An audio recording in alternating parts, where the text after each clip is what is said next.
So basically, the title is How Mediocrity and Infantilization, How Women Take It With Them After They Leave Their Marriages.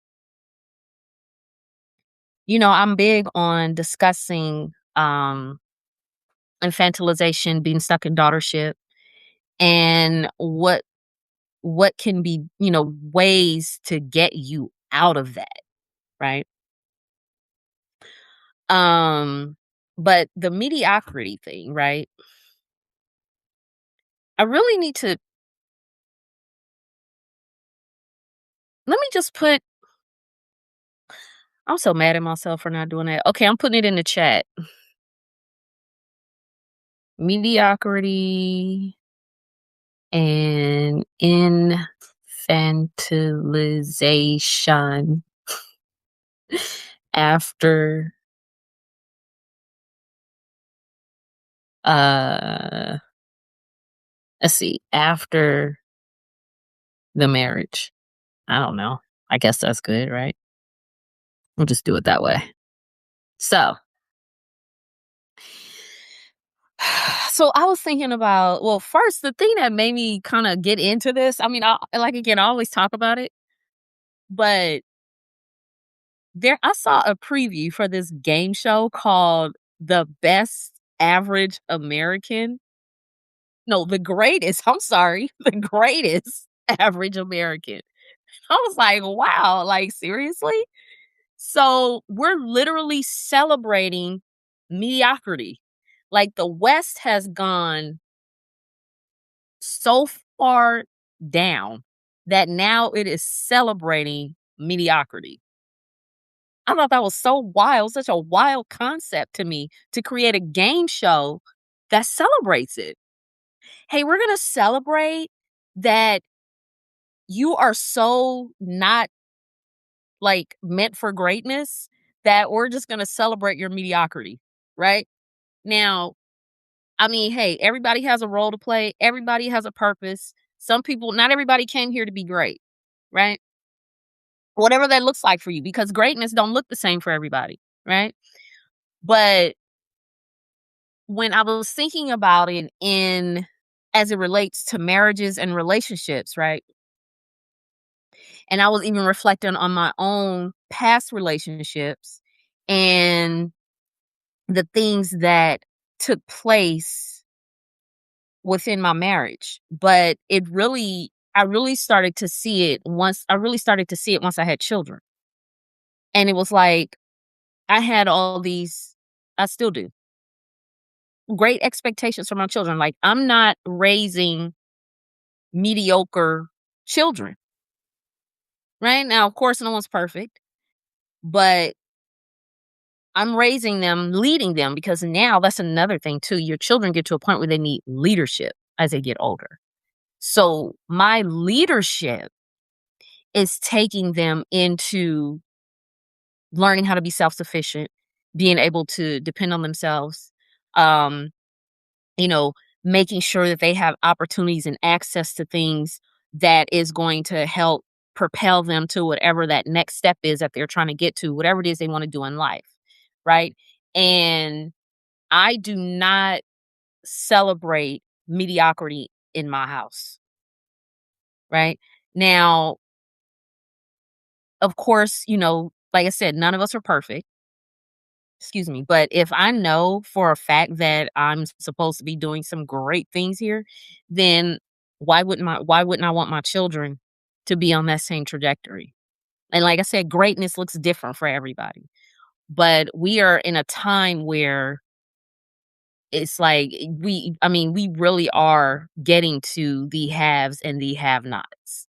And it's so important for women to like the just always focusing on getting a man and being in a relationship and my king and my man. I mean, like, if that's the game you want to continue to play, go ahead. But women are going to find it very, very hard to be able to create a life for themselves that they really want outside of these relationships if they don't get their shit together. And this world is not playing with us. Like, it's not playing. Women have been screaming for a long time that they want this and they want their right and they don't, they want to be able to do this and they want their power and all of these things. Well, here it is. What are you going to do?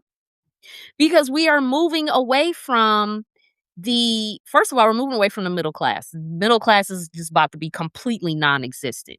And so if you are on the trajectory of mediocrity, then there'll be a place for you, right? There'll definitely be a place for you.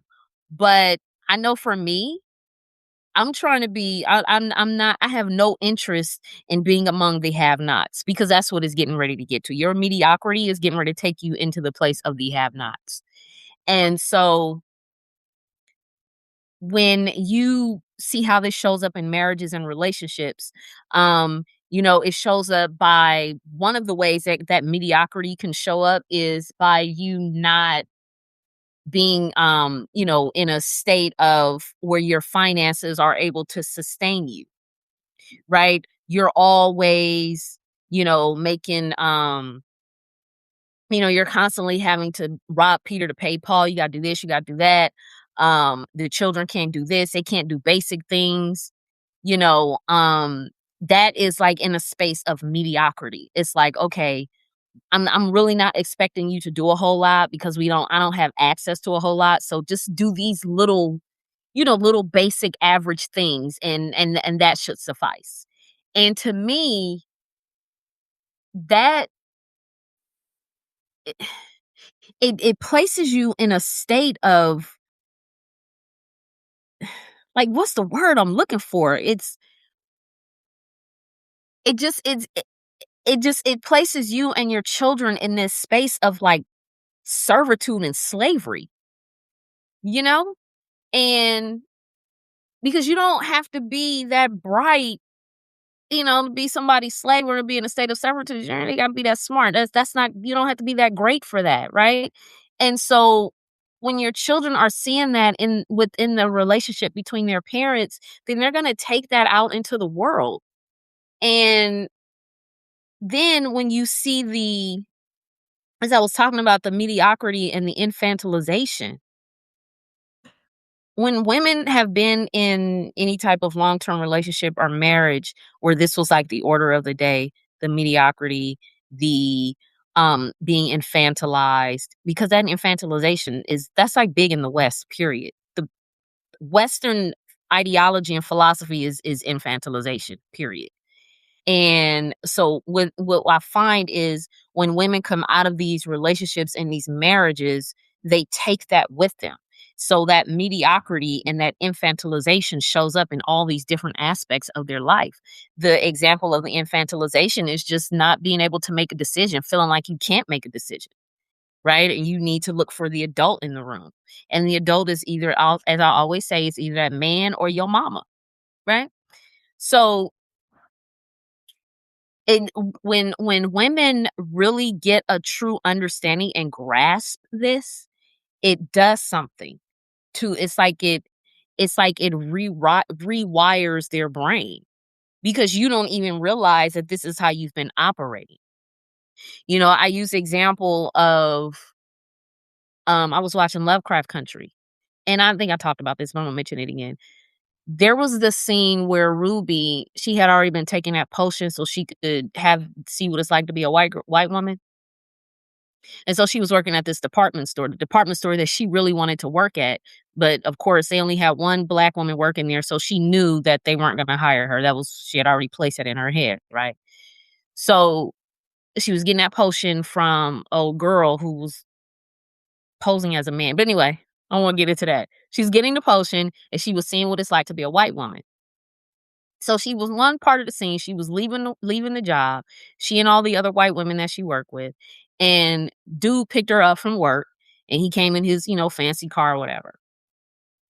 So she's going to get in the car, and her coworkers, they're just squealing and oh my god, doing all this stuff, and I was like, y'all are grown women, and so I was like, there it is. That's the infantilization. That's being stuck in daughtership. All of that. That is where women stay.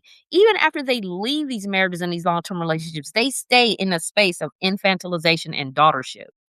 Right. And again, they don't even realize they're doing it.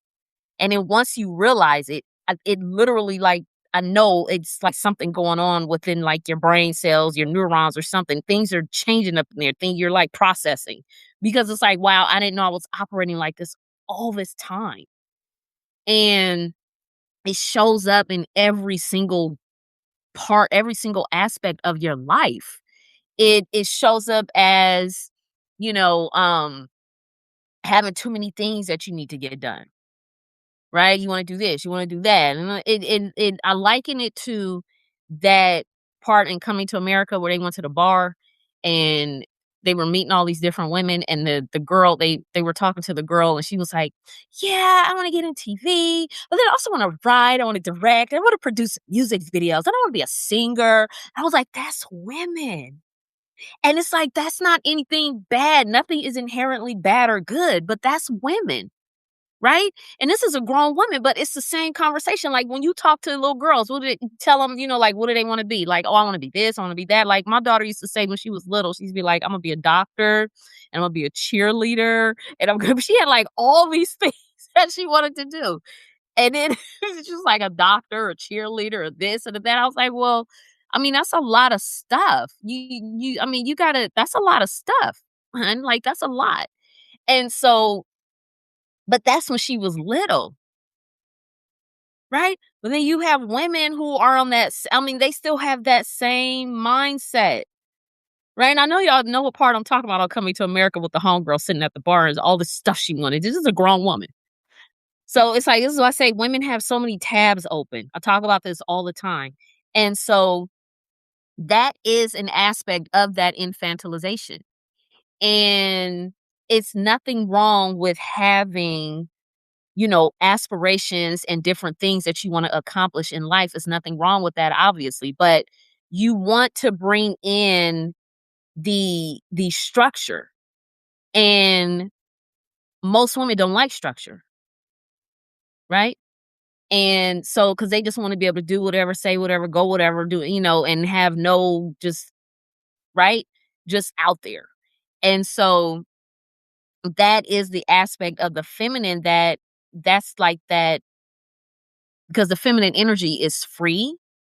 It can be chaotic, right? And so women can be very flighty.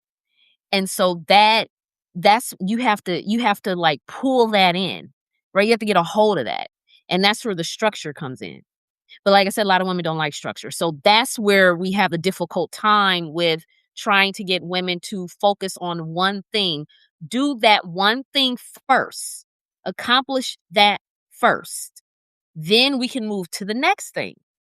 But if you have all of these things in your head that you want to do, and it's hard to get a hold of it, so then what women end up doing is they just end up just stopping it all together. Well, I'm just not going to do any of it, right? So there are these extreme places that women they tend to be. So they either are way over here or they're way over there. And so I'm always, when I'm working with women, my goal is to try to close that gap. Let's close the gap, right? Let's find that one thing. Oh, let's see. Women can't do one thing because their worth is tied to their labor. Oh yeah. I mean, that's what I talk about that all the time as well. It's like, as a woman, your utility is valued more than you, right? And so that is why it's hard to just do one thing. I mean, look, that was for me. Like I always like to talk about my own experiences, right? Because I know so many women can relate. We can all relate to these things as women. There's so many commonalities. And yeah, I mean, even now, I check myself now. I'll be having too many tabs open, right? And so I'm like, hold on, wait a minute. Just go do that. Do that first. And so that's why I always talk about I'm such a proponent of a to-do list. I love a good to-do list. I have my list for the week. I'm like, okay, Monday, I got three things I got to do on Monday, and that's it. I ain't doing nothing else. Right? Outside of the regular stuff that I do every day, which is, the basic stuff that you do, right? But I'm saying as far as like things that have to be done, certain things you can just kind of, well, I'm saying certain like certain domestic things, like if you gotta, I don't know, clean the bathroom. If you don't clean it on Monday, you can clean it on Tuesday, stuff like that. But even that can go on your to do list. But it just depends on how you run your household and how busy you are and what things you can delegate, right? So for me, having a really great to do list, it helps me because it keeps me from, again, having all of the tabs open. So if I know on Monday, these are the only three things that I'm doing on Monday, then that's it. I don't even have to concern myself with Tuesday because Monday, Monday is Monday. And then that way I can sleep better at night because I already know that okay, Tuesday I'm gonna go do this over here. So I don't have to worry about it. So I think that when but then it's like I know it's like sometimes it's like I can't even sit down and do a to-do list. So it's like we have so much going on as women. And I always talk about the female brain and how busy that prefrontal cortex is. And we have to learn how to like really kind of slow that down so we can sit down and write out the things that we need to do. It's like that structure that we need so much. And, we always looking at structure as being like this masculine thing. Well, yeah, it is. But you need that. That's where the balance come in. I always says that for women, we have the amazing ability to integrate those left and right hemispheres of our brain, right?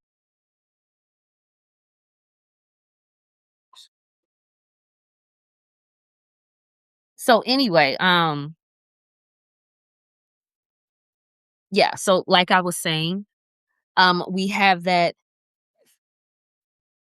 amazing ability to integrate those two parts of our brain, but it's just that we've been so conditioned in a certain way that it's like if we're too flighty and all over the place, we can't get stuff done, or if we're too masculine, then it's like, oh, well, men aren't going to like me because I'm too masculine. I mean, it's like all of these things that we have to contend with. And it's like, but we're finding out all of these studies that are being done on women and women's brain and how we process things and all of the amazing abilities that we can just naturally have in order for us to be able to execute what we want. So it comes back to, I was talking to a client today, it comes back to that permission. I think a lot of times with women, we're always seeking permission. Well, not think, I know we are. We're always seeking permission. Should I do this? Should I do that? Is it okay if I do this? What will people say if I do this? What will they say if I say this? Blah, blah, blah. All of these things, right? And when you add the structure into that, all of that shit goes out the window because it's like, well, these are the things that I want to do. These are the things that I have to work on. And now this is how I'm going to do it. So I'm going to work on this particular thing first. This is why it's so important for women. I believe that it's so important for women to get into what if you can any sort of and I mean something really valuable. Any sort of container, whatever it is that you can do to help put you back on the track that you need to be on, so it takes you out of that chaotic thing that we have as women. It's like we can be so chaotic, right? And that's not a bad thing. It's just that you have to establish order within that chaos. And that is, that's what I work on with women. It's like establishing order within that chaos. Right? So that's what you get in the container. And so when I'm talking about the infantilization and the mediocrity and how it shows up in these marriages, long-term relationships or whatever, and then we end up passing that on to our children. And then or once we leave the marriage or the long-term relationship, we're still operating in that same mind space. And so that's why it's so important for you to be very cognizant of why you're making the decisions that you're making. Are you making those decisions based on what he used to be talking about? Right? Because as I've said before, the masculine energy is very rigid. It's very it's very grounded. That's and it's nothing wrong with that. It's very rooted, it's very grounded, it's very restrictive. It's a container, right? But the problem that comes with that is that they think that they're supposed to utilize all of that to control women. No, you're supposed to take all of that and figure out how to integrate it properly with your feminine energy. But I'm not getting into men.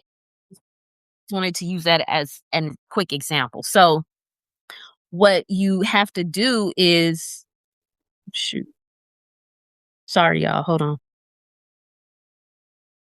Okay. That was something else. All right. I was waiting for some message from my son's teacher. And okay, anyway. She's supposed to message me like an hour ago, a couple hours ago. But anyway, back to it. So yeah, so taking that masculine energy and properly integrating it. That's what I like to focus on. Integrating it with the feminine, taking that natural well, I won't say propensity, but that natural ability to lead, right? To be able to lead yourself first, the inner authority. All of these things have to come online. So that way, when you are operating in the world and navigating in the world, you're navigating it as a grown ass woman who got her shit together, not as someone who is infantilized and is always looking for the adult in the room. Right. And so we can be, like I said, so it's important to be very, very cognizant of why you're making the decisions that you're making, what made you do that, what was the thinking behind it. There's a lot of things that have to go on for if women truly want to, you know, because like I said before, how the world is moving. And so if you are a woman who really wants to take the reins of her life, you gotta get past that. Like it's starting to get to a point where you really either are gonna be just somebody's, wife, baby mama, or whatever, or you're gonna be out here like really doing your thing. I mean, it's really just getting ready to be one or two things. We've had this long time of being able to sort of kind of be in that middle and trying to sort it out and like doing a bunch of dumb shit and doing, we've had time to do that.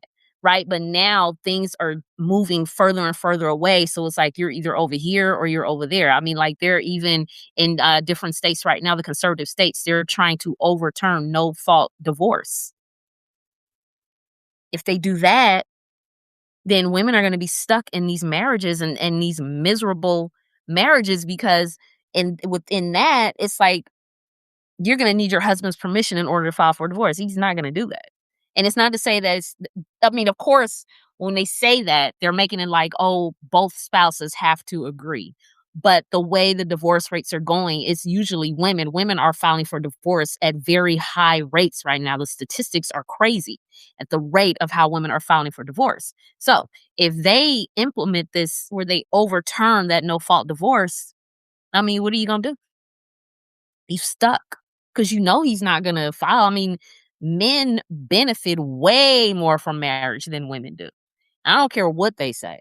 I'm not saying for women, it's more of like privileges and um it's not really, I mean, I guess you can say you benefit, but it's mainly privileges that women are getting out of these marriages. But these men, they are really truly benefiting from it. They're benefiting from your physical labor, your utility. They're benefiting from your mental labor because they don't have to really think of anything. It's only certain things they have to really think about, but you handle everything.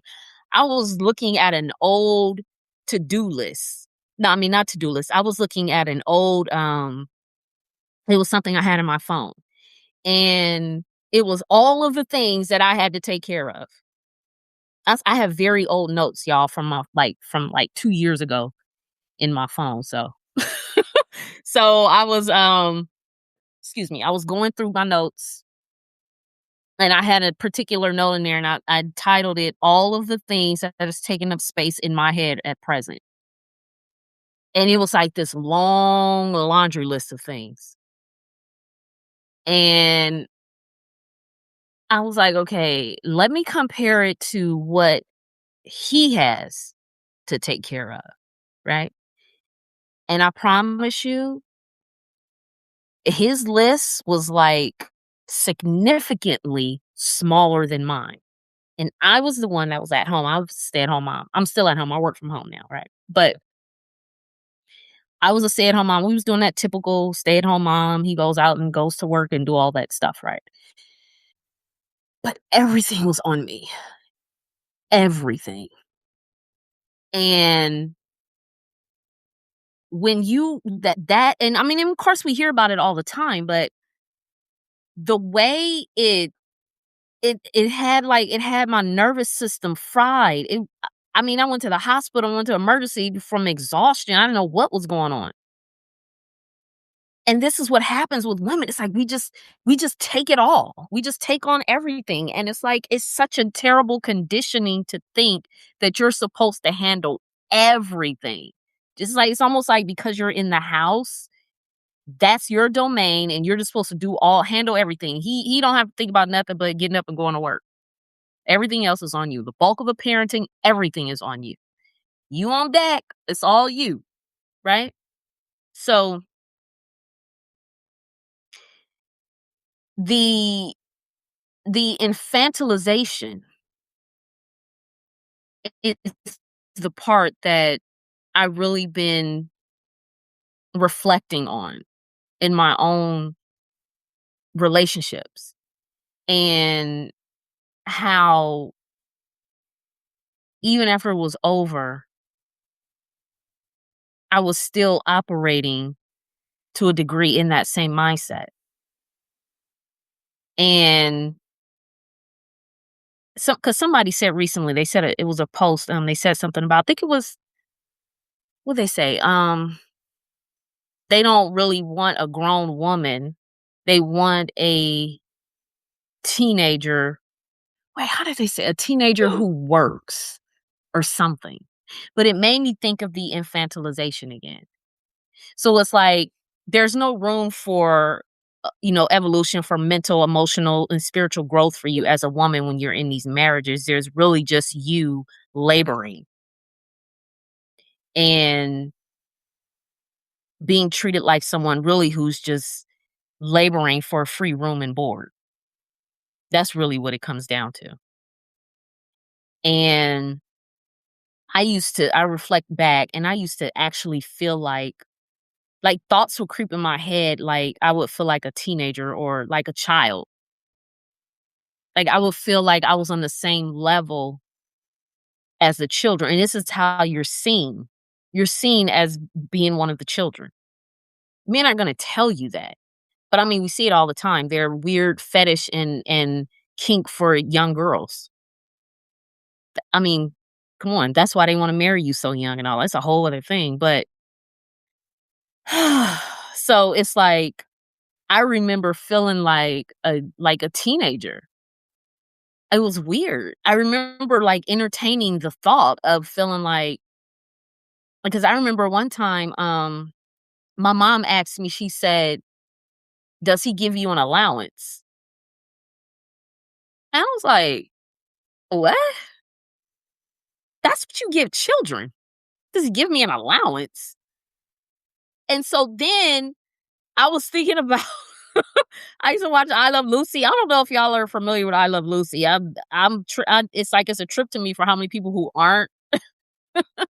But I remember one of the episodes, Ricky was talking about giving Lucy an allowance. And I was like, that's really a thing. That's what you give children. You give children an allowance. This is how women are seen. Women are seen as children. It's wild to me. once you start realizing it, you are seen as a child. You're treated like a child. You a grown woman and then pushed out babies, but you're still being treated as a child. It's really crazy. It's a wild concept. And so even once you're out of it, you're still operating that way. If it's not that man that you're trying to get permission from to do stuff, it's your mama.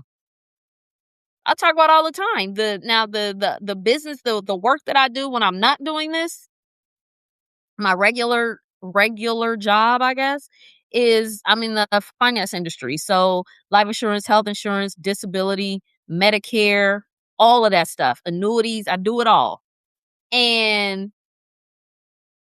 the one thing I deal with a lot of business owners, and the one thing that always trips me out is the women who are business owners. I promise y'all, I can be talking to these women and she's like, oh yeah, let's do this. Let's get this, blah, blah, blah, blah. All I got to do is what do I have to do? And I mean, we doing it, right? The next day, I get ghosted. Why? Because she talked to that man. Now, this is her business. She owns this business. This is all her. She started the business. He may help her from time to time, but he works outside of the home. She works in the home. This is a woman who had a daycare. Ready to go. When she said to me, I'll be ready tomorrow. I'll just have to just tell my husband what's going on. The first thing I thought was, we ain't gonna hear from her. And I promise y'all, the very next day I messaged her and she was like, oh, it was so weird. The energy in in the communication was completely different. It was very much, I can't be bothered with you anymore. Right. And I was like, she talked to her husband and he probably told her not to do it and all this kind of stuff. So this is what I be saying when I talk about the infantilization and the daughtership of women. And they always look for the adult in the room, and it's usually a man or their mamas. So they're leaving these long-term relationships and these marriages, and they're taking that same way that they navigate, they're taking it out into the world. Let me see comments. Oh, so you used to watch I Love Lucy with your grandma. Okay, let's see. They see women as people. Yeah, it's brown sugar. They see women as people to protect all the time. Goddess T. Marie, supposedly their masculinity makes them want to tell us what to do because they want to make themselves feel useful. Hope that's not too much off topic. No, it definitely goes along with it. Yeah, and so this is and again, this is also their conditioning as men. That's a conditioning as well because they don't know how to properly utilize and integrate those characteristics that come along with the masculine energy because they think that they're supposed to use it to control us. They really think that. So, and then women are so busy outsourcing themselves all the time. They outsource everything. Like I said before, when I use the example of that business owner, she basically outsourced her decision to him. She was already sitting there with me, ready to go. Right? Soon as she talked to him, that's it. I don't hear from her. Like I said, the communication was very much, I don't want to be bothered with you anymore. We went from, I mean, it was so crazy. She and I had the same first name, right? And so it was so funny how we were really vibing. And then, and I could tell when I was talking to her that that's who she was. She was very comfortable with me. And then the next day it was like, oh, I can't be bothered with you. Right. So, and then I had another young lady. She's a daycare owner as well. And she couldn't even answer simple questions about her own business. She had to say, oh, I need to ask my aunt because she has the blah, blah, blah, blah. Oh, and I need to ask my dad because he has this and that. I was just like, in my head, I'm like, isn't this your business? Why do you need to outsource? Don't you have the information for your own business? But this is what I find with women. And so this is such a normal way for women to show up. It's normal. It's not natural, but it's normal, right? And it's normal because of the default conditioning. that we've been placed under. We talking centuries of conditioning, right? So some of these men raise hell when their women want to make their yes, they don't want absolutely. I mean, I went through that. I went through that. I mean, it was such a big deal for me to just go work. Like I remember one of the companies I was with, we had to go out to talk to people. So, because a lot of times my appointments will just be at home on Zoom, which is actually what I prefer. I really don't like going to, because we had to go to people's house, y'all. I was doing like the old whatever, but I was trying to make my money. So at that time, I was like, whatever, I need to make my money.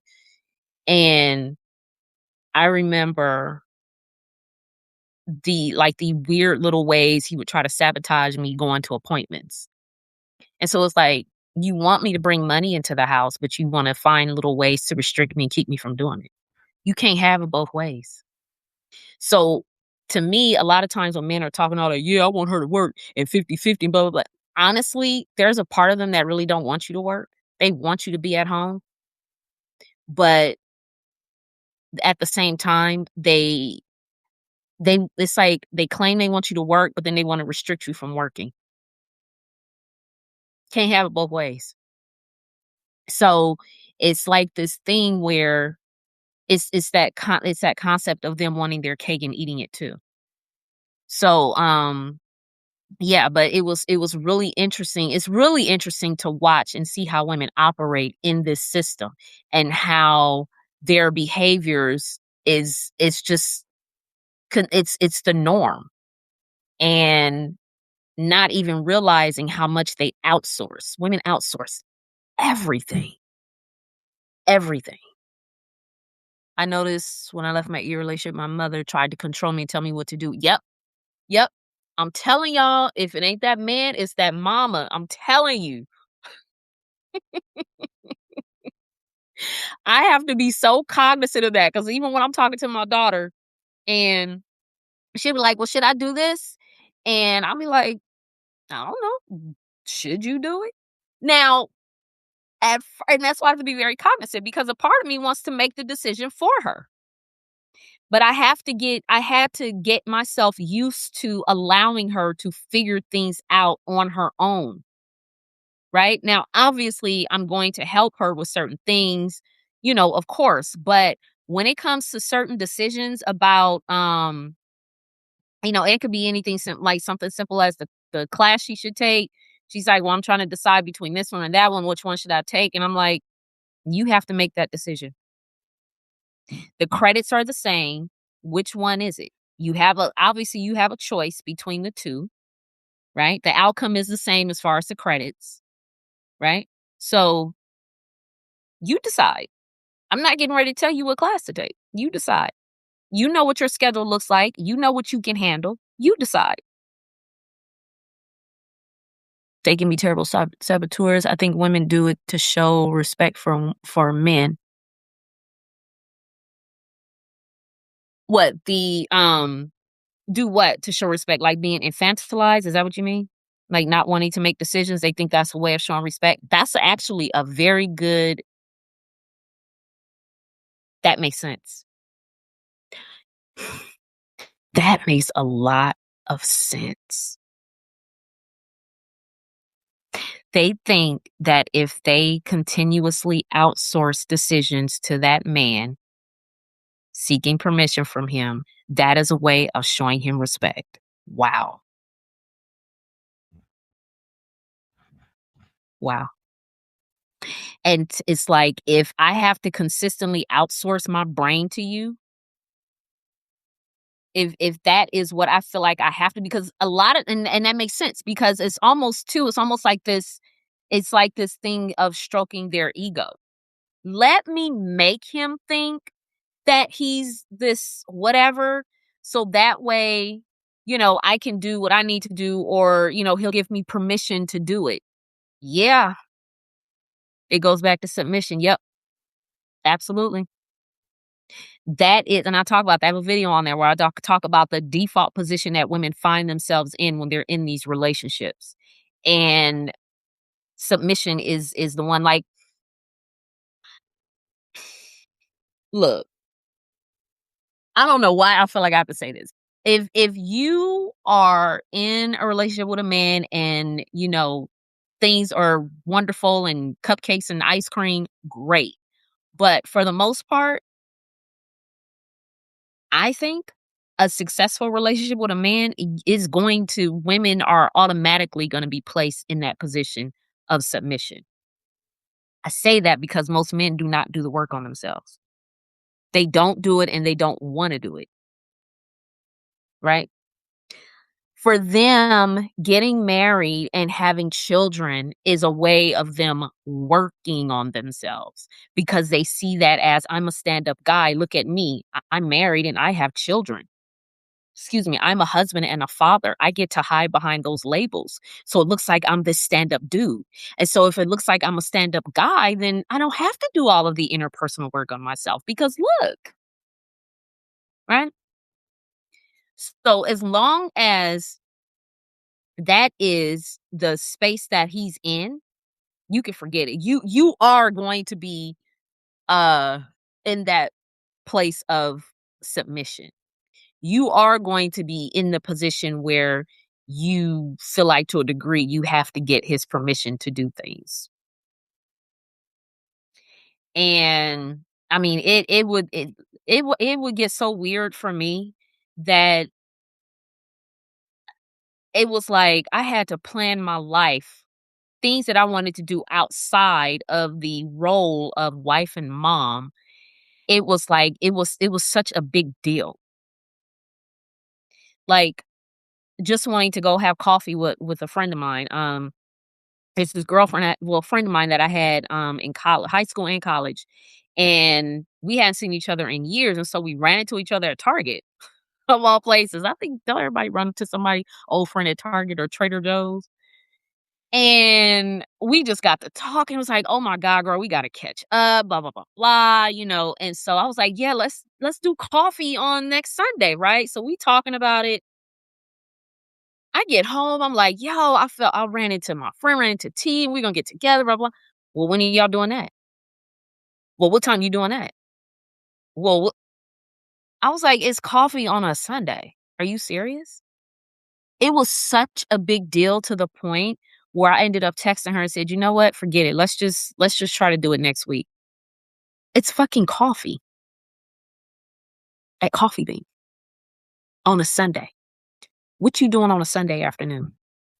But it wasn't so much of the actual thing. It was the fact that I wanted to do something outside of the whole mother wife thing. Like me going to have coffee with a friend of mine, it's almost like, oh, you're not supposed to be able to do those things once you become a mom and a wife.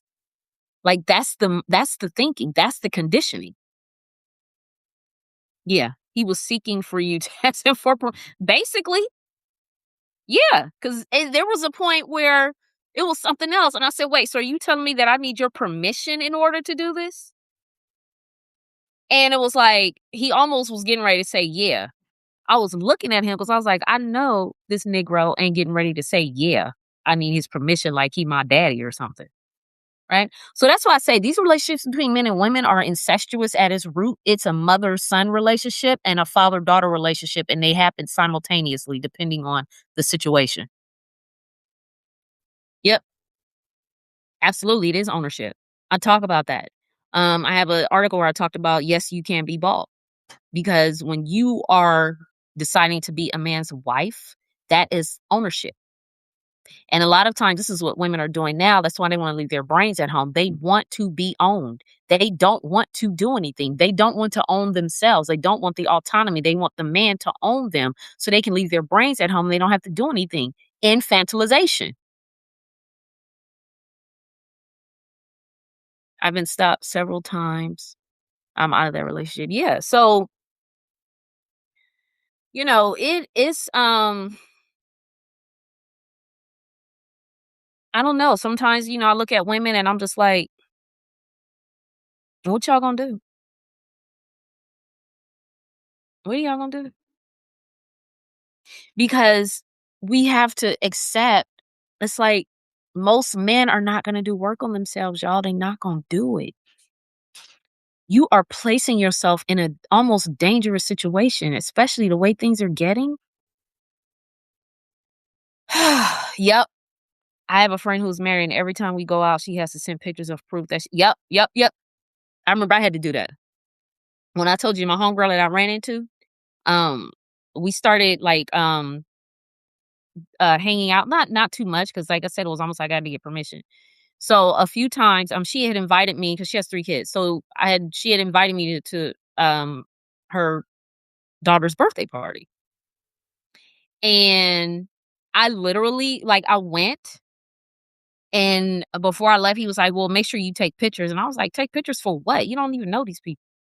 Because it was her, and then she was still in contact with other friends that we had gone to college with, so they were gonna be there. And so I was like, "You don't even know these people. Why you want pictures? Just take a picture. I just wanna see."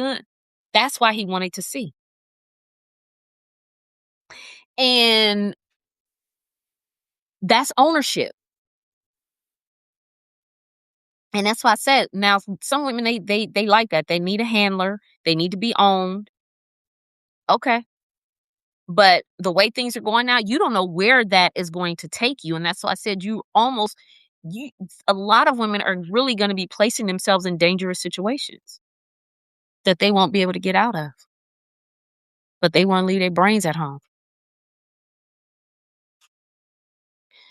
I don't know, man. I like I said, I look at women and I'm just like, what are y'all gonna do? I mean, but again, I always say again, everybody has a role here. Not every woman is going to be destined for greatness. That's okay. You're destined for mediocrity. Okay. A lot of men live in scarcity because they assume women can always get better. Yeah. Well, now see, and that's another thing too. I get more like I talk about this a lot with the scarcity of men. That's a very like that's down to even into their genetics. It's a biological thing. And so those things, like, that's why I said with women, it's like, do y'all really, really, truly understand men and their nature and how they are? Like, they have natural impediments from the gate. We're talking during conception. It's all about survival and scarcity from the beginning. And this is what you find yourself in when you get married. That's why it's like, if if if you're gonna do it, you really got to have your stuff together to the point where if it goes to hell, you can leave. That's the kind of position you need to be in as a woman. You don't want to go into these marriages and these relationships and you don't have anything, right? Because again, like I said, most men are not going to do the work on themselves. So you're going to end up finding yourself where you want to leave, right? And so you got to have your stuff together so you are able to do that. You have to have yourself together, not just financially, mentally, emotionally, spiritually. All of these things have to be, you know, in place. Because let's say if even if you are a woman who has it together financially, there can still be things mentally that's just sort of holding you back and keeping you there. It could be any number of things. It could be, even though you know that you can take care of yourself financially, you might be afraid to be on your own, because you're so used to having him there under this protector provider thing, right? And so you're afraid to be on your own. Why do you think it's in the genes to be? Oh, okay. Okay, so now you're about to take me into my biology. All right, so at conception, first of all, the male chromosome only has about 56 genes in it. The X chromosome has over 900 genes. So for women, XX, in each X, you have over 900 genes, right? The Y only has about 56. So even and at the beginning of conception, the default is female. And then the SRY gene kicks in. The SRY gene is specifically for the Y chromosome. So when that SR gene kicks in, now we have now this fetus is now a male child. So there's trend there. I remember my daughter said, So she said there's actually transgenderism taking place on the level of conception. So I was like, huh. But anyway, so the SRY gene is already deficient. The Y is already deficient. It only has like 56, like I said, genes in it. So it's already deficient. So they're dealing with natural impediments and deficiencies from the gate, right? So once that sperm gets into once it starts to do its travel, once the swimmers get in there, we know that it's millions and millions. I forgot how many, but only one can penetrate, right? So what happens is what the sperm will actually do, because it has an intelligence, what it'll do is it'll actually hide somewhere in that womb. It'll hide to make sure to ensure its survival. And then it'll make itself seen and go do what it has to do. So there's manipulation taking place at a cellular level, right? At a genetic cellular level, there's manipulation taking place, right? And so they're already doing what they have to do to survive. For the sperm to actually go inside and hide, that is survival mode. And survival mode is linked to scarcity. When you're in survival mode, it's because you're in scarcity, right? So it starts with them at a biological level. Yeah, very sad for the Y gender. Yeah, and this is why when the bros coming on TikTok telling me, "Oh, you hate," I don't hate men. I understand y'all. I understand that what you have to contend with naturally on a biological level, right? I know what you have to contend with. I have a son who has autism. How am I going to hate men, right? But I know what he has to contend with. So that's why I have to make sure that he has all the supports and the services that he needs so he can thrive. He has certain gifts, and I just want him to be able to focus on that because that's what's going to get him money and get him to be able to take care of himself. All that other stuff, like all this other stuff he learning in school, he don't care about none of that history and the history of America and the Northwest expansion or whatever. I don't care about none of that. And so what? So that's not the measure of his intelligence. So the thing is to focus on his gifts. What is he naturally good at? And let's just hone in on that.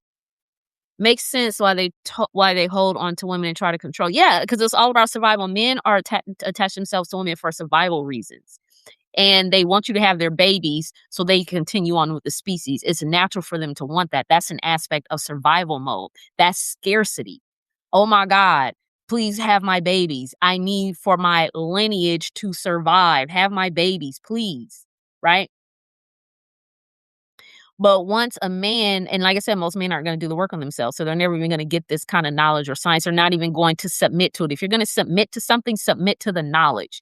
They're not going to submit to it because they want to stay in that space of I'm the man and, and because I'm physically stronger than you, yeah, that makes me superior. Right? So this is what this is based on. So this is why but like I said, this is why I could never hate men. It's just that I understand them, right? And I know what they have to contend with. But I also have no desire to be entangled with a man in some heavily emotional relationship. I can't do it anymore. I will not do it. Right? So, let's see. Makes sense. Why I'm trying to control. Yeah. Okay. Well, I just write that. Yeah. So, yeah, it's about survival with them. It's, survival is linked to scarcity, like I said. So these things happen on a biological level. It's not just the conditioning. I've always said that our biology has been conditioned, right? We've had to adapt to this system. Women have had to adapt to this system. This is why there's so much infantilization conditioning going off with women because it's a part of the adaptation. If you've been taken out of your sovereign capacity, let's just deal with the egalitarian system. It was egalitarian, right? So then we get rid of egalitarian and then we go into agriculture. Then we go from agriculture to what? The nuclear family. Once women were taken out of that egalitarian communal system and placed in the nuclear family, now she's by herself. She had a whole community of women. Now it's just her and that man and them kids in that house. So she's overwhelmed. Her nervous system is fried, right? So when we hear this thing about, women, the narrative of women being alone, dying alone, all these hoes want to be single, blah, blah, blah, blah. And it's like, no. Yeah, I may be single as far as like I don't have a husband, but I'm not single, right? I have a community. So the community was replaced with having to depend on this one human, a man, to take care of all of your needs. So we were placed in the position to have to depend on another human for our survival and our basic needs. Once the nuclear family came into existence, then we have that Maslow's hierarchy of needs, and everybody is basically operating in those first two bottom tiers. And it's very hard for people to move up to that next. However, the flip side of that is we live in a wonderful time now because now it's not hard. It's not hard. It's not even hard for women. It's just that women have to get out of that conditioning that I need a man in order to be able to operate. I got to outsource everything. I can't do anything if I don't have a man attached to me. Right? This is the conditioning that women have to rid themselves of. And I always say that for women, if you really want to have that community of women always talk about a matriarchy, but women are too vicious towards each other to have it. And they're vicious because it's always that man. That man that you've been fantasizing about ever since you was a little girl, that dude is still hanging around, even when I'm decentering men and I don't need a man and blah, blah, blah, blah. That dude is still there. He's lingering right back there, just hanging out, right? And until women get rid of that dude, you're not going to have healthy communal relationships with other women. It's just not going to happen. Because as soon as a good-looking man come into the picture and he got a good job or he's making some money, y'all will throw all your girls under the bus. Women do that shit all the time. And it's because she did not get rid of that implanted dude that was placed there when she was a little girl playing with her Barbies and all of that shit. So that's the only way it's going to work. That is the only way it's going to work. That's why I don't believe most of these women that are talking about they're decentering men. No, you're not. You're decentering them until the right one comes along. That's all that is. So, and again, nothing wrong with relationships. If a man who's truly done the work on himself, he knows who he is. He understands how his energy works. He understands that love is freedom. It is not control or ownership. He gets that and she gets that because women are just as bad. They want to own men too. Once they both get that and then they come together as two whole individuals, hey, that can be great. That happened to one of my friends. She'd up in the hospital once. Yeah. Yes. I'm telling you. Y'all, I went to that. I was feeling like when I got there, they said my blood pressure was elevated. Doctor was like, "What are you doing? Like, what?" I was like, "Well, I do this." It was kind of like that girl I was talking about coming to America. I want to be a producer. I want to be a writer, but I really get to videos. But I was kind of like, "Oh, well, I homeschool. I created a curriculum for my children. I take my daughter to gymnastics.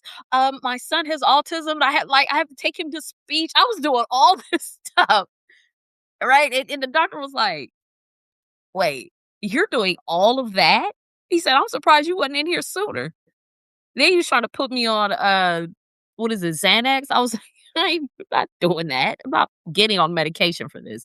I just have to figure out a way to find some balance and I got to figure something else out. I don't want to be on those Xanax and all that, right? But yeah. And the crazy thing is when I was at the emergency room, he was actually mad. He had an attitude. That was so wild to me. Like, they after we had been sitting there for hours because it was an emergency, so you know how that goes. And they finally took me to the back in the room so I could go see the doctor and all that stuff, right? So of course they got me in the room. I'm in the bed, whatever, right? Dude calling me, why can't I find you? Da-da-da. I mean, he's like on the phone fussing at me, y'all. Now I'm sitting up here. I'm in here because my blood pressure is elevated, and this dude is fussing at me because he can't find me. Ask them. Why are you asking me? I don't work here, right? So it's like, even for me to be in the emergency room because my nervous system is fried, right? Blood pressure is elevated. I can't even have that in peace. I can't even have elevated blood pressure in peace. I was like, wow, are you serious? That was so crazy to me. I will never forget that. So I'm trying to tell you, it's like women, y'all are too powerful. We are too powerful to be allowing ourselves to be, taken through the ringer in these relationships. So, again, my 4-week container is still at the beta price, but I'm about to raise it back up. So, you ladies, get your butts in the container, right? If you want in, just DM me. I will send you the link. But y'all need to come through. And oh yeah, isolation. Oh, absolutely. I went through that too. The postpartum depression, isolation, all of that. And I'm like, my family is here. Like, I'm from here. My whole family is here. And I still felt isolated. Um and so yeah, so y'all get into this container. It's 4 weeks. We're gonna get into some intensive work. Um y'all come on. Just DM me. The link was it's on my Stand Store. My Stand Store link is in my bio. So y'all can just go to my bio right here on my Substack and click on it, and y'all get in here, get in this container. The price is still low right now, but I am going to be increasing it soon. So you want to get in here ASAP, and let's get this work. So I'm going to go ahead and wrap this up. How do you change the path for young girls? Yeah. My daughter is my first mentee, and she is already seeing things and seeing how, like, I just did a post the other day where I said she finally realized that her father is a man, right? Because fathers, that's like the veil that is over their daughters. And I'm only talking about daughters right now, right? Because we're talking about the relationships that they will eventually get in with other men. So they finally see that their fathers are just men. And so, she's seeing this. And, that's one way.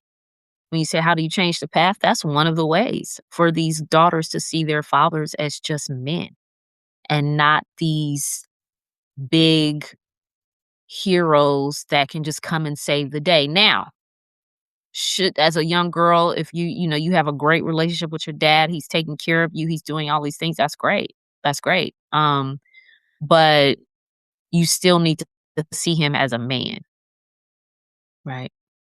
So I think that's one of the ways that you change the path. Um, but anyway, yeah, y'all get into the container. So let me know. I'll send you the link, or like I said, go to my Stand Stores in the bio. And I think my connection is acting a little wonky, so I'm gonna go ahead and wrap this up. But you ladies have a wonderful, wonderful rest of your day.